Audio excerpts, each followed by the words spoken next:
स्वागत है आपका आपके यूट्यूब चैनल एन रेलवे में। जो पुणे मेट्रो की वैकेंसीज आई है अलग अलग रिस्पेक्टिव ब्रांचेस का, मैंने आपको कहा था कि मैं उनकी स्ट्रैटेजी बता दूंगी।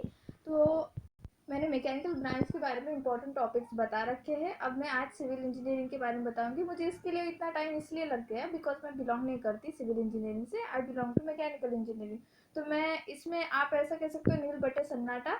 हाँ, लेकिन मैंने बहुत ज़्यादा हेल्प ले रखी है, मेरे जितने भी सिविल इंजीनियरिंग के फ्रेंड्स हैं। और हमारे एक व्यूवर है विमलेश सिंह करके, उन्होंने हमें हेल्प की है। Thank you so much Vimlesh ji इसके लिए। एंड जितना भी मैंने पूछ रखा है अलग अलग रिसोर्सेज से, उन सब ने यही इंपॉर्टेंट टॉपिक्स बता रखे हैं। तो मैं वन बाय वन आपको बताती हूँ, ठीक है। चलिए स्टार्ट करते हैं। सॉइल मैकेनिक्स बहुत इंपॉर्टेंट टॉपिक बन जाता है आपके लिए, बहुत इंपॉर्टेंट सब्जेक्ट है एक्चुअली। तो इससे बहुत ज़्यादा क्वेश्चंस बनते हैं, अप्रोक्सीमेटली 15 क्वेश्चंस बन रहे हैं। तो 15 क्वेश्चंस मतलब ये चैप्टर, ये सब्जेक्ट छोड़ने लायक नहीं है। कोई भी सब्जेक्ट छोड़ना नहीं है, उसमें से कोई कुछ तो भी चैप्टर्स एटलीस्ट करके जाना ही है आपको। तो देखो, इंट्रोडक्शन ऑफ सॉइल है। अब इसमें जो है पॉइंट्स में, अब इंट्रोडक्शन ऑफ सॉइल में, तो इंट्रोडक्शन में जो है सिंपल आपको इसके डेफिनेशन पे क्वेश्चंस बनेंगे, ठीक है। तो आपको डेफिनेशंस अच्छे से करना है। और हाँ, एक इम्पॉर्टेंट बात, मेरी एक फ्रेंड जो है नागपुर में पीडब्ल्यूडी डिपार्टमेंट में A2 पोजीशन पे है, वो सिविल इंजीनियरिंग में ही। तो उन्होंने मुझसे कहा, जो मैंने बुक रिकमेंड कर रखी है आपको प्रीवियस वीडियो में सिविल के लिए, वो बहुत ही ज़्यादा इम्पोर्टेंट है। एज इट इज़ क्वेश्चंस वहीं से बने हैं, ऐसा उनका कहना है। क्योंकि मैंने उन्हें प्रीवियस ईयर पेपर व्हाट्सअप किए थे, तो उन्होंने देखा और कहा कि हाँ, यही क्वेश्चंस बनेंगे। इसके अलावा अगर इस बुक से आप अच्छे से प्रिपेयर करोगे तो आप पुणे मेट्रो जो है आराम से क्लियर आउट कर सकते हो ये पूरा पेपर, ठीक है। तो इंट्रोडक्शन ऑफ सॉइल से ये क्वेश्चन बनते हैं। Index properties of soil and setting time से क्वेश्चन होते हैं। सीपेज प्रेशर से क्वेश्चन होता है, ठीक है। इसमें इंपॉर्टेंट मैं बता रही हूँ। कोएफिशिएंट ऑफ अर्थ प्रेशर से बेसिक फार्मूला है, जैसे कि water content, void ratio, porosity. तो ये बेसिक फार्मूले आपको आना ही चाहिए, ठीक है। जितना नॉर्मल चीज़ें होते हैं सबके लिए, ये जूनियर इंजीनियर और सीनियर इंजीनियर जो डिग्री पे बच्चे हैं उन लोगों के लिए है सब कुछ। तो पूरा का पूरा आपको अच्छे से पढ़ना है। और बेसिक रिलेशनशिप है, जैसे कि बल्क डेंसिटी, ड्राई डेंसिटी। तो नॉर्मल रिलेशनशिप पूछा ही जाता है, ठीक है। इनवर्सली प्रोपोर्शनल लेकर, डायरेक्टली प्रोपोर्शनल लेकर, ये तो कहीं भी पूछा जाता है ना। मैं फ्लूइड मैकेनिक्स का बहुत अच्छे से बता सकती हूँ, क्योंकि हम जो मैकेनिकल है वहाँ पे भी फ्लूइड मैकेनिक्स होता है, तो इसलिए मैं बता सकती हूँ उसके बारे में। और जैसे और क्या क्वेश्चन बनते हैं सॉइल मैकेनिक्स से, परमेबिलिटी वगैरह पे क्वेश्चंस बनते हैं, ठीक है। तो ये पॉइंट्स इंपॉर्टेंट है, ऐसे कहा गया है हमें। पूरा का पूरा पॉइंट जो है ईमेल किए गए, व्हाट्सएप किए गए, उसी तरह से हमने इसका स्लाइड्स बना रखे हैं। तो प्लीज़ आप जो है ये नोट डाउन कर लेना। और बीच बीच में मैं बताते रहूँगी कि आपको इंपॉर्टेंट क्या क्या पढ़ना है। फ्लूइड मैकेनिक्स में तो मैं बताऊंगी आपको। देखो, प्रॉपर्टीज ऑफ फ्लूइड्स बहुत ही ज़्यादा इंपॉर्टेंट है। सिंपल से प्रॉपर्टीज है, लेकिन उस पर जो क्वेश्चंस बनते हैं, लाजवाब क्वेश्चंस बनते हैं। आपको लगेगा कि हाँ, सिर्फ डेंसिटी का क्या है, डेफिनेशन में पढ़ लूंगा, डेफिनेशन सबकी डेंसिटी में याद कर लूंगा तो हो जाएगा। नहीं, ऐसे नहीं होता है। क्वेश्चंस बहुत ढंग के पूछे जाते हैं प्रॉपर्टीज पे, ठीक है। तो प्रॉपर्टीज ऑफ फ्लूइड्स बहुत अच्छे से करके जाना है। Fluid static, stability of floating bodies, मतलब अल्टीमेटली ये बॉयंसी के बारे में पूछा जा रहा है। मेजरमेंट ऑफ फ्लूइड में वेंचुरीमीटर, पिटोट ट्यूब, मैनोमीटर, ये क्वेश्चन बनते हैं। बहुत इंपॉर्टेंट क्वेश्चन बनते हैं। वेंचुरीमीटर में कहाँ से क्या होता है, मतलब लाइक कि उसका जो एरिया है या फिर उसका शेप है वैसा ही क्यों है, क्यों प्रेशर कम ज़्यादा होता है, क्यों प्रेशर बढ़ता है ना। इस तरह के बाउंड्री लेयर थ्योरी पे बहुत सारे क्वेश्चन बनते हैं, जो कि विस्कोसिटी से रिलेटेड है, वो क्वेश्चन बनते हैं, ठीक है। बर्नौलीज इक्वेशन पे क्वेश्चन बनते हैं। तो बर्नौलीज इक्वेशन पूरी की पूरी अच्छे से याद कर लो, उस पर हर एक पॉइंट का क्या मतलब है वो याद कर लो, ठीक है। नेक्स्ट, बाउंड्री लेयर थ्योरी, जैसे मैंने बताया। हाइड्रोस्टैटिक प्रेशर ऑन इंक्लाइंड और वर्टिकल प्लेट्स, तो एक सेपरेट चैप्टर ही है इसका। फ्लूइड मैकेनिक्स में बहुत अच्छे से कर लेना है आपको, हर एक फॉर्मूले अच्छे से कर लेना है। और इसके ऊपर बहुत सिंपल क्वेश्चन बनते हैं, न्यूमेरिकल। आज से नहीं, put the value get the answer होता है। बहुत ज़्यादा ऐसे आज से जो है हार्ड नहीं होता, गेट की तरह नहीं है। लेकिन हाँ, इतना है कि आपको सारे कंसेप्ट क्लियर होना चाहिए, okay. Centre of pressure turbine, metacentric height वगैरह जो क्वेश्चंस बनते हैं वो क्वेश्चंस आपको अच्छे से करना है। Discharge and velocity measurement devices, जैसे कि मैंने पहले ही बता रखा है, वेंचुरीमीटर, पिटोट ट्यूब वगैरह, ये इस तरह के क्वेश्चंस आपको करने ही हैं। और मैंने जो मैकेनिकल इंजीनियरिंग के बच्चों को ये कहा था कि जितने भी इम्पोर्टेंट जैसे हॉट टॉपिक होते हैं, ठीक है, टीचर लोगों में बहुत ज़्यादा फेमस होता है, वो लोग बोलते हैं कि ये तो हॉट टॉपिक है, इससे क्वेश्चन बनेंगी। तो हॉट टॉपिक जैसे होता है, देखो अब फ्लूइड मैकेनिक्स में वेंचुरीमीटर से क्वेश्चन बनेगा ही बनेगा। जिस तरह से मैकेनिकल में अगर आप स्क्रू जैक से क्वेश्चन बनता ही है, जो हमारा वर्नियर कैलिपर होता है, हम फर्स्ट ईयर को जो पढ़ते हैं उससे क्वेश्चन बनता है। तो मैंने उनसे क्या कहा था कि जितने भी इंपॉर्टेंट टॉपिक्स हैं या डायग्राम है उसको अच्छे से A4 साइज के पेपर पे ड्रॉ करो। आप जहाँ पर भी पढ़ाई करते हो वहाँ के वॉल के सामने चिपका दो उसे, और उसे डेली देखो, उसका हर एक जो है ना पॉइंट देखो कि अच्छा, जैसे हम लेथ का कैसे कहते हैं कि लीड स्क्रू का काम क्या है, उसी तरह से वेंचुरीमीटर में एरिया कम ज्यादा क्यों हो रहा है, एरिया अच्छा ये एरिया को क्या कहते हैं, जो थ्रोट होता है उसको, थ्रोट का डायमीटर किससे कितना होता है, ऐसे सब कुछ अगर आप अच्छे से A4 साइज पे उसका डायग्राम ड्रॉ करके अपने आंखों के सामने रखोगे तो अल्टीमेटली आप आपके सबकॉन्शियस माइंड को फीडिंग दोगे और आपको एग्जाम में एज इट इज वो डायग्राम याद आ जाएगी और आप जो है उसके क्वेश्चंस अच्छे से कर पाओगे। ठीक है, एक मेरा ऐसा ऐसे स्टडी करने का एक स्ट्रैटेजी है मेरी, हमेशा से मैं ऐसे ही करती हूँ। अगर आपको आपके घर पे कुछ बोलते नहीं है तो आप ऐसे एक्सेस कर सकते हो, वॉल पे पूरा ऐसे फॉर्मूलेस लगा दो। फॉर्मूलेस कम होते हैं कि हमारे फॉर्मूलेस तो ऐसे एकदम पूरी डायरी बनती है, तो उसे डेली डेली प्रैक्टिस करो, सुबह उठते ही कुछ ब्रश करने से पहले फॉर्मूले पढ़ लो। तो कैसे होगा ना कि आपको वो फीडिंग चली जाएगी आपके माइंड में, और एज इट इज क्वेश्चन आपकी फॉर्मूले पे क्या होता है, put the value get the answer, formula पता होगा तो आपको आंसर आएगा, अदरवाइज नहीं आएगा, इस तरह से। ठीक है, अब देखते हैं बिल्डिंग मटेरियल। देखो सबसे इंपॉर्टेंट यहाँ पे सॉइल मैकेनिक्स सर्वे, फ्लूइड मैकेनिक्स ये कहा गया है मुझे। ठीक है, आपके लिए इरिगेशन कहा गया है, और जो हमारा इन्वायरमेंट स्टडीज होता है या फिर उसे कहते हैं, देखो क्या कहते हैं उसे, public health engineering, public health engineering PHE करके कहा जाता है। नॉर्मली डिप्लोमा के बच्चों को यही पता होता है, लेकिन वो अल्टीमेटली जो है, ऐसा मुझे लग रहा है जैसे मैंने क्वेश्चंस देख रखे हैं तो वो इन्वायरमेंट में ही आ जाता है। ठीक है, तो इन्वायरमेंट के लिए मैं आपको बहुत ही बेहतरीन नोट्स दे सकती हूँ। फिर भी मुझे एक बार ना आप लोग कमेंट सेक्शन में कमेंट करके बताना कि मैडम इन्वायरमेंट का इतना इतना सिलेबस है, या फिर मुझे आप अगर मेल कर दोगे ना तो मैं आपको उसके नोट्स बहुत बेहतरीन दे सकती हूँ। ठीक है, तो अब बिल्डिंग मटेरियल में देखो कुछ इस तरह से ब्रिक्स। अब ब्रिक का क्या है, तो ब्रिक का साइज पूछा जा रहा है। ठीक है, उसके ऊपर क्वेश्चन ही है ब्रिक के ऊपर, और इसका टेम्परेचर भी पूछा जाता है कि कितने टेम्परेचर पे उसे बर्न किया जाता है, कितने टेम्परेचर पे उसे रखा जाता है। जैसे हमारे इसमें क्या होता है ना कि ब्रिक के टाइप भी पूछे जाते हैं। हमारा कैसे होता है ना मैकेनिकल वालों का, हार्डनिंग वगैरह जो होता है, देखो आपने आई थिंक फर्स्ट ईयर में पढ़ रखा होगा, अपने मटेरियल साइंस करके होता है उसी तरह से ना। तो ब्रिक्स का भी आपको पूरा का पूरा छोटी से छोटी बात पूछी जाएगी, कितना जो है इसका टेम्परेचर रखा जाता है, कौन सा मटेरियल यूज किया जाता है, क्या उसके टाइप होते हैं, क्या उसका साइज होता है। तो इससे क्वेश्चन बन रहा है तो आपको अच्छे से करना है। अब विटामिन एंड टायर पे भी क्वेश्चंस बन रहे हैं। ब्रिक वॉल पे न्यूमेरिकल बन रहे, सिंपल न्यूमेरिकल है, put the value get the answer है। देन टिम्बर पे है। अब टिम्बर क्या, वुड का एज सच एक क्वेश्चन मैंने देखा था कि वुड की जो एज है वो कैसे कैलकुलेट करते हैं। अभी वुड में जो उसका सेंटर अगर जो है एसेंट्रिक होगा तो उस पर कैसे क्वेश्चन बनता है, इस तरह के क्वेश्चंस बन रहे। आपको नॉर्मली वो डायग्राम याद करके जानी है, टिम्बर की पूरी A4 साइज पे डायग्राम ड्रॉ करो, जैसे कि उसका हार्ट होता है, देखो पिथ होता है, इनर बार, आपको याद आ रहा है ना, कुछ इस तरह से उसका शेप बनता है, लाइक दिस, ऐसे ऐसे ऐसे ऐसे करके बीच में जो हार्ट है काइंड ऑफ आई की तरह बन रहा है, फिर यूं ऐसे, फिर इस तरह से। ठीक है, तो ये जो लेयर्स होती है वो लेयर्स क्या बताती है, लेयर्स बताती है उसका एज, कि वो कितनी एज हो चुकी है उस टिम्बर की। आउटर बार्क बताता है, सैप वुड।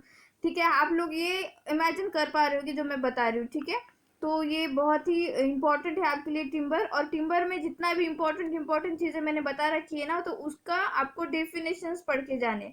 अब सीजनिंग टिम्बर पे भी क्वेश्चंस बनते हैं, और सबसे इंपॉर्टेंट टिम्बर के डिफेक्ट्स पे क्वेश्चन बनते हैं कि हार्ट शेक का क्या है, स्टार शेक क्या है, कप शेक क्या है, रिंग शेक क्या है ना। कप और रिंग शेक तो एक समान ही है ना।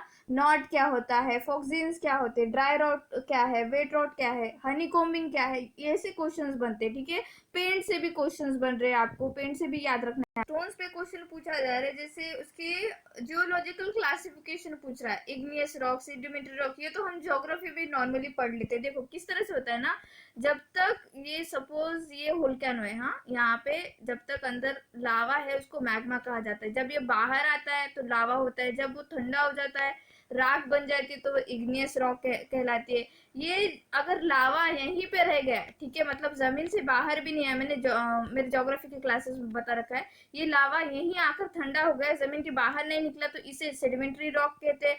मेटामॉर्फिक रॉक होता है। तो ये नॉर्मल है, हम लोग भी पढ़ते हैं, यूपीएससी के लिए भी पढ़ा जाता है नॉर्मल। जितने भी हम लोग सीबीएसई के भी पैटर्न जब फॉलो करते हैं तब भी पढ़ते हैं, हम 10th में भी था हमारे लिए, ठीक है। तो ये जो है रॉक्स के बारे में, स्टोन के बारे में क्वेश्चंस आपको बनते ही है। इंपॉर्टेंट बिल्डिंग स्टोन्स, जो देखो स्टोन्स के कैसे है ना, एग्जाम्पल पूछा जाता है, जैसे क्वार्ट्स कौन सा स्टोन है, इग्नियस रॉक है, मेटामॉर्फिक रॉक है, कौन सा रॉक है ना, सेडिमेंट्री रॉक है।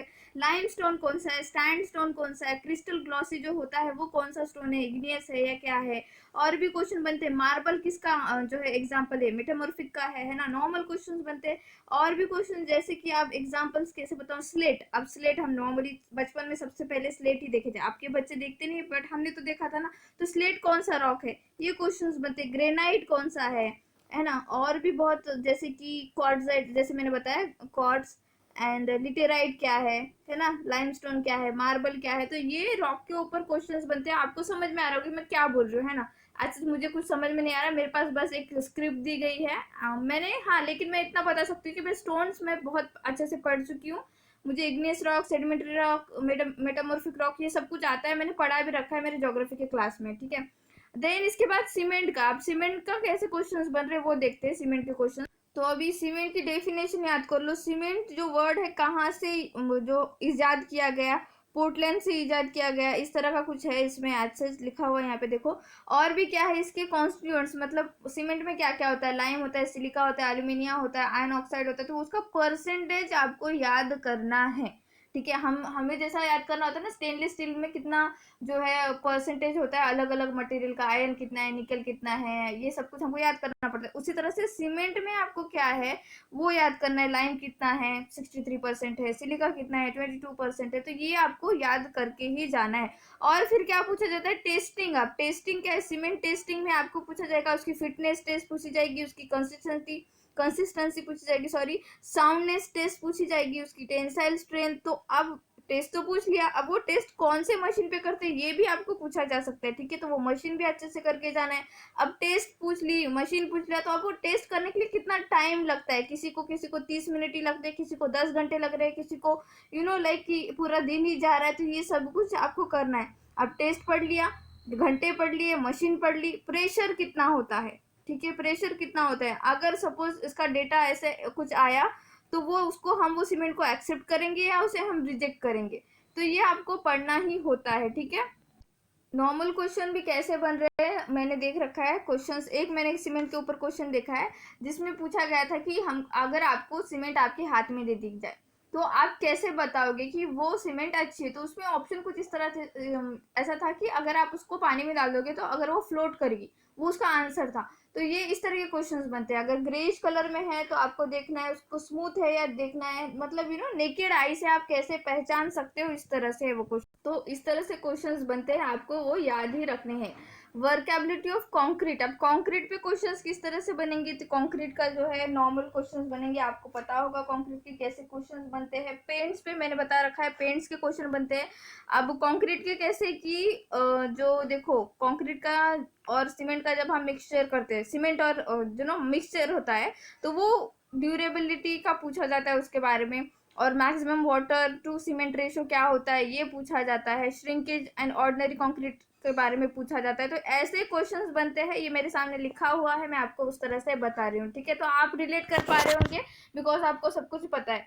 एंड देन इरिगेशन इंजीनियरिंग से, अब इरिगेशन इंजीनियरिंग से बेसिक उसके डेफिनेशंस पूछे जा रहे हैं, बेसिक डेफिनेशंस पूछे जा रहे हैं। डेफिनेशन आपको अच्छे से पढ़ के जाना है। और फिर इसमें क्लासिफिकेशन पूछे जा रहे हैं, नॉर्मल क्लासिफिकेशन और सॉइल वाटर के पूछे जा रहे हैं।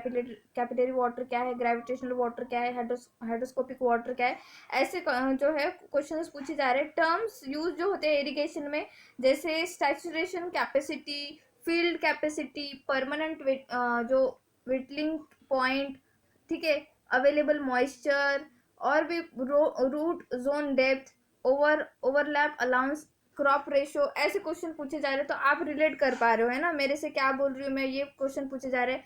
और relation between base period delta and duty is give. तो वो जो फॉर्मूला होता है ना, एक आपका फॉर्मूला बहुत ही फेमस फॉर्मूला जो है, delta is equal to 8.64 B, 8 point है यहाँ पे, हाँ, 8.64 बी डिवाइड बाई डी। तो ये फॉर्मूले के ऊपर क्वेश्चंस बहुत ज़्यादा बन रहे हैं, तो आपको ये ये फॉर्मूला आपको याद करना है, ठीक है। इरिगेशन कनाल के ऊपर क्वेश्चंस है, क्लासिफिकेशन होंगे उसके कि base upon type of soil, base upon nature of water supply और फंड्स अवेलेबल। इसके ऊपर जो है कनाल अलाइनमेंट के ऊपर क्वेश्चंस है, कैनल बोल सकते हैं, canal canal layout of canal system पूछ रहा है, ठीक है। तो उसमें जो है आपकी कैनल सिस्टम का एक डायग्राम बहुत ही ज़्यादा फेमस है, तो वो लेआउट जो है आपको वो याद ही कर लेना है, ठीक है। रिवर का जो कैनल का हेड है, मेन कैनल वगैरह जो दिया गया है, पूरा का पूरा एक डायग्राम, फेमस डायग्राम है। आज मुझे यहाँ पे पीडीएफ में दिखाई दे रहा है, मेरी टेक्निकल टीम में मुझे प्रोवाइड कर रखा है। तो आप प्लीज वो समझ रहे हो ना मैं क्या बता रही हूँ, तो प्लीज आपको उस तरह से ही पढ़ना है, ठीक है। डिफरेंट रेजिम कंडीशंस बता रखे हैं, तो वो भी आपको अच्छे से करना है। कैनल लीनिंग के ऊपर क्वेश्चंस बन रहे हैं, तो प्लीज़ वो आपको अच्छे से याद रखने हैं कि वो जो क्वेश्चंस बनता है कि मिनिमम सीपेज क्या रखना है कि लॉसेस कम हो, ठीक है। जो हमारे इरोजन किस तरह से, हम जो बेड का इरोजन है वो कैसे कम कर सके, हम कैसे डिस्चार्ज है वो इंक्रीज कर सके, और भी प्रिवेंट वाटर लॉगिंग कैसे प्रिवेंट कर सके, ग्रोथ ऑफ वीड्स कैसे जो है ना उसका कैसे प्रिवेंट कर सके। वीड क्या होता है ना, वो जो घास होती है, साइड की वीडी साइड भी डाल दिया तो भी सफिशिएंट है ना। जो नॉर्मल घास उग जाती है तो वो भी वीड्स भी प्रॉब्लम कर सकते हैं ना डिस्चार्ज में, तो वो वीड्स। और फिर मिनिमम कॉस्ट क्या होना चाहिए मेंटेनेंस के लिए, मतलब कैनल का, अब कैनल तो बना ली, अब मेंटेनेंस भी तो कम लगाना चाहिए ना। सरकार क्या करती है, कम से कम पैसा लगना चाहिए ऐसे सोचती है, तो वो उसके लिए क्या करती है, वो हम लोगों को हायर करती है, इंजीनियर लोगों को हायर करती है। तो उसी तरह से उसका मिनिमम जो मेंटेनेंस कैसे लगना चाहिए, फिर जो हमारा एरिया है, कमांड एरिया कैसे इंक्रीज होना चाहिए।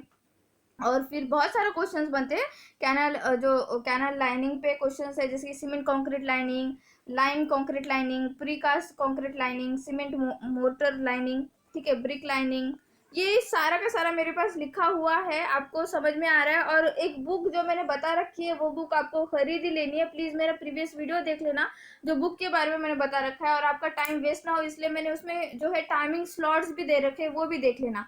अब आता है इम्पोर्टेंट सब्जेक्ट आपके लिए, सर्वे। सर्वे से क्वेश्चंस बन ही रहे हैं, इसमें सबसे इम्पोर्टेंट है लेवलिंग। अब लेवलिंग में जो देखो कुछ इस तरह से लेवल सरफेस के बारे में क्वेश्चन है, हॉरिजॉन्टल सरफेस के बारे में क्वेश्चन है, वर्टिकल सरफेस के बारे में, डाटम सरफेस और लाइन के बारे में क्वेश्चन है, एलिवेशन ऑफ पॉइंट के बारे में क्वेश्चन है, बेंचमार्क के बारे में क्वेश्चन है, और फिर देखो फोर साइड के बारे में है, इंटरमीडिएट साइड के बारे में क्वेश्चन है, चेंज पॉइंट के बारे में क्वेश्चन है, स्टेशन पॉइंट के बारे में क्वेश्चन है, हाइट ऑफ इंस्ट्रूमेंट का HI जो होता है उसके बारे में क्वेश्चन है, डिफरेंट डिफरेंट जो लेवलिंग होता है उसके बारे में क्वेश्चन है। देखो लेवलिंग कितने टाइप की है उस तरह के क्वेश्चन है, रिडक्शन ऑफ लेवल्स के ऊपर क्वेश्चन है। तो देखो आपको अच्छे से लेवलिंग करके जाना ही है, लेवलिंग पे बहुत ज्यादा क्वेश्चन बन रहे हैं।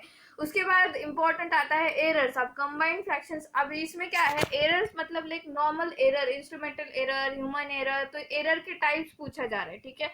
एरर वो ये एरर होगा, देखो कुछ इस तरह से क्वेश्चंस है कि कुछ एक यूनिट दे दिया गया था, नहीं एक मशीन का एनालिसिस या रिजल्ट दे दिया गया था, तो वो रिजल्ट दे दिया और जो इंजीनियर था उसने वो रिजल्ट में थोड़ा सा पॉइंट चेंज कर दिया, तो ये कौन सा टाइप का एरर है, ये तो ह्यूमन एरर है। तो आपको पता ही होना चाहिए कि एरर पे कैसे क्वेश्चंस बन सकते। तो आपको क्या करना है ना, वो एरर्स पूरे पढ़ के जाना है, जैसे ग्रॉस एरर क्या होता है, सिस्टमैटिक एरर क्या है, कम्युलेटिव एरर क्या है, कॉम्पेंसेशन एरर क्या है, बहुत सारे एरर्स है, पर्सनल एरर क्या है, नेचुरल एरर क्या है, इंस्ट्रूमेंटल एरर। देखो मैंने बता रखा है इतने सारे एरर्स आपको पढ़ के ही जाना है। रैंडम एरर क्या हो सकते हैं, तो एरर्स क्यों होते हैं ये भी पूछा जाता है ना, इनकरेक्ट चेन और टेप लेंथ की वजह से, डिफॉल्ट जो है डिफॉल्ट टेम्परेचर की वजह से भी हो सकता है, कभी कभी स्लोप की वजह से होता है। तो इस तरह के क्वेश्चंस आपको बनते ही है। अब देखो सर्वे का टाइप पूछा जा रहा है, जैसे प्रिलिमिनरी सर्वे में सबसे पहले पूछा जा रहा है प्लेन टेबल सर्वे। अब प्लेन टेबल सर्वे जब आप परफॉर्म करते हो तो 3 ऑपरेशंस आपको परफॉर्म करने होते हैं वन बाय वन। जैसे पहला होता है लेवलिंग, दूसरा होता है centring and third one is orientation. तो आपको क्या क्वेश्चन पूछा जाता है कि ये जो सीक्वेंस दिया गया है तो इसमें थर्ड नंबर का सीक्वेंस क्या है, या फिर फर्स्ट सीक्वेंस ही क्या होता है, इस तरह के क्वेश्चंस बनते हैं। या फिर अगर ऐसे पूछे जैसे लेवलिंग में क्या ऑपरेशन करते हैं, इस तरह के क्वेश्चंस बनेंगे आपको, ठीक है। और भी क्या है, बैक बेरिंग कंपास, ये जो है देखो ये है इंस्ट्रूमेंट यूज किए जाते हैं, तो ये क्वेश्चंस बन रहे हैं इंस्ट्रूमेंट्स पे, ठीक है। थेडोलाइट पे क्वेश्चंस बन रहे हैं, तो थेडोलाइट की डायग्राम याद कर लो आप, ठीक है। डायग्राम याद कर लो, अगर ड्रॉ कर सकते हो आप, 3D होता है तो ड्रॉ तो नहीं कर सकते, लेकिन उसके हर एक पार्ट के बारे में जान लो कि भाई उसका पार्ट किस काम आता है। तो सर्वेइंग बहुत इंपॉर्टेंट है। सर्वे छोड़ना मतलब खुदकुशी करना है। वो एग्जाम को जाओ ही मत अगर आप सर्वे छोड़ के जा रहे हो तो, ठीक है। नेक्स्ट है estimation and costing, estimating and costing. ये भी हमको था, ये भी था हमको, आई थिंक 6 सेमेस्टर में था। मैकेनिकल वालों को भी होता है ये सब्जेक्ट। तो इसमें टाइप्स ऑफ एस्टिमेट होता है, डिडक्शन, अलाउंसेस क्या होता है वो पूछा जाता है, मतलब लाइक डिफरेंट डिफरेंट अलाउंसेस पूछा जाता है। जो हमारा ना डिफरेंट क्या, जब हम बहुत ज़्यादा यूज़ कर लेते हैं वो चीज़ों को, तो टाइप्स ऑफ एस्टिमेट्स में कैसे क्वेश्चन बनते हैं, लॉन्ग शॉर्ट वॉल जो फॉर्मूला होता है एस्टिमेटिंग का वो पूछा जाता है, या फिर सेंटर लाइन मेथड पूछी जाती है, उसमें सबसे ज़्यादा एक्यूरेट क्या होता है वो पूछा जाता है। डिडक्शन रूल पूछे जाते हैं, मेथड ऑफ एस्टिमेशन पूछा जाता है, एस्टिमेशन के टाइप्स पूछे जाते हैं, क्वालिटी मेजरमेंट पूछा जाता है, और यूनिट्स ऑफ क्वांटिटी पूछा जाता है, ठीक है। डिफरेंट एस्टिमेट जैसे मैंने पहले बता रखा है टाइप्स ऑफ एस्टिमेट्स में ही। Calculation of earth work and brick work, तो आपको इसके फॉर्मूलाज वगैरह सब कुछ याद कर लेने, किस तरह का होता है इस पे प्रॉब्लम्स, वो आपको अच्छे से देख लेना है। सिंपल प्रॉब्लम होते हैं, लेकिन वही बात बनती है ना कि फॉर्मूला याद होगा तो ये आप कर पाओगे। आरसीसी में कैसे क्वेश्चन बनते हैं, उसके फाउंडेशन से क्वेश्चन बनते हैं, शियर इन्फोर्समेंट से क्वेश्चन बन रहे हैं, री इन्फोर्समेंट सॉरी, बीम से क्वेश्चन बन रहे हैं। देखो अल्टीमेटली जो आपका सिविल इंजीनियरिंग होता है बीम्स पे बहुत ज़्यादा इंपॉर्टेंट होता है। तो बीम पे टाइप्स ऑफ बीम, वो बीम किस तरह से लोड कैरी कर सकती है, अगर आपने यूनिफॉर्म लोड अप्लाई कर दिया तो उसका जो सेंटर पॉइंट होता है वो कहाँ होगा, वो सब कुछ जो नॉर्मल हम सॉम में भी पढ़ते हैं उस तरह के क्वेश्चंस यहाँ पे बनते हैं। स्लैब्स के बेसिक क्वेश्चंस पूछे जा रहे हैं, तो आपको ये सब कुछ अच्छे से करना है। हाईवे में, हाईवे इंजीनियरिंग में देखो डिफ्लेक्शन, एंगल ऑफ कर्व पे क्वेश्चन बन रहा है, लॉन्गिट्यूडनल एंड लैटरल फ्रिक्शन पे क्वेश्चन बन रहे हैं। तो फ्रिक्शन से क्वेश्चन बनना लाजमी है। हम मैकेनिकल में भी बनते हैं ये क्वेश्चंस और इसमें भी बनते हैं सिविल इंजीनियरिंग में, क्योंकि विदाउट फ्रिक्शन हम कोई भी वर्क नहीं कर पाते। आप लोग बीम वगैरह के लिए या फिर कोई भी मटेरियल भी नॉर्मल हम चलते हुए भी हमें फ्रिक्शन की जरूरत होती है, अदरवाइज हम गिर जाएंगे, है ना। तो ये फ्रिक्शन के ऊपर आप किसी भी एग्जाम में एक एक क्वेश्चन तो लाजमी है आना। एसएसडी और ओएसडी पे भी क्वेश्चंस बनते हैं। एसएसडी का मतलब होता है स्टॉपिंग साइड डिस्टेंस, आपको पता ही होगा, एंड ओएसडी का है मतलब ओवरटेकिंग साइड, जो साइड डिस्टेंस, ठीक है। तो इसके ऊपर क्वेश्चंस बन रहे हैं आपकी, तो आपको वो अच्छे से देख लेना है। और भी क्या, ट्रैफिक साइंस से क्वेश्चन बन रहे हैं, ट्रैफिक सिग्नल से क्वेश्चन बन रहे हैं, टाइप्स ऑफ ट्रैफिक सिग्नल्स, क्योंकि ये हाईवे इंजीनियरिंग में आता है इसीलिए मैं बता रही हूँ आपको। एंड देन सिग्नल सिस्टम से क्वेश्चंस बन रहे हैं, तो प्लीज़ वो अच्छे से करके जाना है। कंपोनेंट ऑफ सिटी रोड की भी क्वेश्चंस है, वाटर बाउंड में जो है वो भी क्वेश्चंस बन रहे हैं आपके। बहुत सारे क्वेश्चंस हैं, मुझे हाल फिलहाल यहाँ पे पूरा प्रिंट आउट है मेरे सामने, वही मैं देख के आपको बता रही हूँ। तो प्लीज़ जितना भी मैं बता रही हूँ उस पर ज़्यादा ध्यान दीजिए, ताकि स्लाइड्स पे इसका तो आपको पीडीएफ या आप स्क्रीनशॉट भी निकाल सकते हो उसका, ठीक है। अब स्टील स्ट्रक्चर पे क्वेश्चंस बन रहे हैं, rivets basic question, bolts, plastic analysis, इस पे क्वेश्चंस बन रहे हैं। तो रिवेट्स पे क्या नॉर्मल क्वेश्चंस बनते हैं ना, टाइप्स ऑफ रिवेट्स क्या होता है आपको पता है क्या। जब टाइटैनिक डूबी थी तो उसमें जो है वहाँ पे वेल्डिंग के बजाय आई थिंक रिवेट यूज किया गया था। एक आई थिंक आई थिंक ये आईएएस का क्वेश्चन बना था, इंटरव्यू का क्वेश्चन था। बहुत ही फेमस आईएएस है, उनका इंटरव्यू यूट्यूब पे भी अवेलेबल है। मतलब उन्होंने कहा था कि मुझे ऐसे क्वेश्चन पूछे गए थे तो मैंने ऐसे बताया। तो ये नॉर्मल क्वेश्चंस बनते हैं, तो नॉर्मल लाइफ से भी क्वेश्चंस बन सकते हैं आपको। तो रिवेट के टाइप देख लेना, बोल्ट के टाइप देख लेना, जो प्लास्टिक एनालिसिस आपको पता होगा किस तरह से बनता है, तो ये भी अच्छे से देख लेना है आपको। रेलवे में जो देखो गेज डिस्टेंस के बारे में क्वेश्चन है, स्लीपर जो स्लीपर डेंसिटी होता है उसके बारे में क्वेश्चन है, maximum speed as per railway board formula. तो ये आपको तो याद ही करना होगा, है ना। जिस चीज़ का रट्टा मारना है उसका तो रट्टा मार ही लो, और जिस चीज़ को कंसेप्चुअली क्लियर करना है उसको अच्छे से कंसेप्चुअली क्लियर करो। तो इतना ही था, मुझे इतना ही आया। सच बताती हूँ नील बटे सन्नाटा हूँ मैं इसमें, क्योंकि मैं सिर्फ फ्लूइड और सॉम का आपको बता सकती हूँ, बाकी मुझे क्या पता है ना। जितना मैंने मैकेनिकल के बच्चों को बहुत अच्छे से बता रखा है उतना तो मैंने लाइक कि मेरी टीम ने बहुत ज़्यादा हेल्प करी है, बहुत ज़्यादा मेहनत भी की है। मैं ऐसी आशा करती हूँ कि मैं जस्टिस कर पाई हूँ आपकी स्ट्रैटेजी के साथ। तो प्लीज़ इस तरह की स्ट्रैटेजी आप यूज़ करना और मुझे सच में बताना, और माफ़ करना अगर मेरा कुछ प्रोनाउंसिएशन गलत हुआ होगा तो, क्योंकि मुझे पता नहीं है आपके सिविल इंजीनियरिंग के बारे में। Thank you so much for watching, please subscribe to my channel. And हाँ, और एक बात, जीके के लिए टेंशन लेने की ज़रूरत नहीं है, मैं जल्द ही आपको एक बुक जो है मैं लॉन्च करूँगी जल्द ही। आई थिंक मुझे सिर्फ 10 to 15 डेज ही लग जाएंगे, लेकिन आपके पेपर के पहले ही मैं लॉन्च कर दूंगी। वहीं से अगर आप पढ़ लोगे तो फिर आप एसएससी जेई भी क्लियर कर पाओगे उसी बुक की हेल्प से। आईबी का जो पेपर है वो भी जो है क्रैक कर पाओगे। एंड और कौन सा पेपर है हाल फिलहाल, एयरपोर्ट अथॉरिटी का भी पेपर। तो आप एक ही बुक में 4 से 5 जो है एग्जाम्स टैकल कर पाओगे। ठीक है, thank you so much for watching.